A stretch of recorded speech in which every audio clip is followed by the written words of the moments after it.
আজকে আমি সন্ধান দেব শিলংয়ের পপুলার ক্যাফে, যেটি বিখ্যাত সিঙ্গার বব ডিলান্সের স্মৃতিতে তৈরি।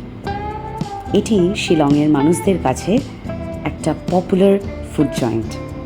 আপনারা এখানকার এনভায়রনমেন্ট তো দেখতেই পাচ্ছেন।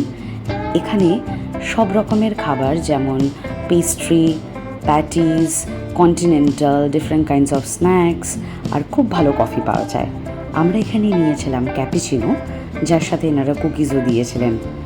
আর তার সাথে আমরা এখানে নিয়েছিলাম আরও কিছু ফুড আইটেমস, যেমন grill chicken with veggies and butter garlic toast.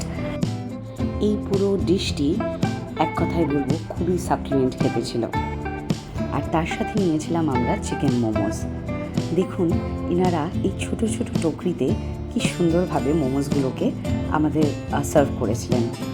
এখানকার প্রেজেন্টেশনও যেমন সুন্দর ছিল, আর এই মোমোটা খেতেও সত্যি সুস্বাদু ছিল। সব মিলিয়ে আমাদের এখানকার এক্সপিরিয়েন্স অনবদ্য ছিল। তো বর্ষাকালে এই সুন্দর আমেজে কফির কাপে চুমুক দিতে দিতে, বব ডিলানের গান শুনতে শুনতে, শিলংয়ের পাহাড়ের এই সুন্দর আমেজে বসে এখানকার যে ভাইবটা অনুভব করেছিলাম, সেটা সব মিলিয়ে অসাধারণ ছিল। তাই শিলংয়ে আপনারা যখনই আসবেন, এই ক্যাফেটা কিন্তু অবশ্যই ভিজিট করবেন। Thank you for watching.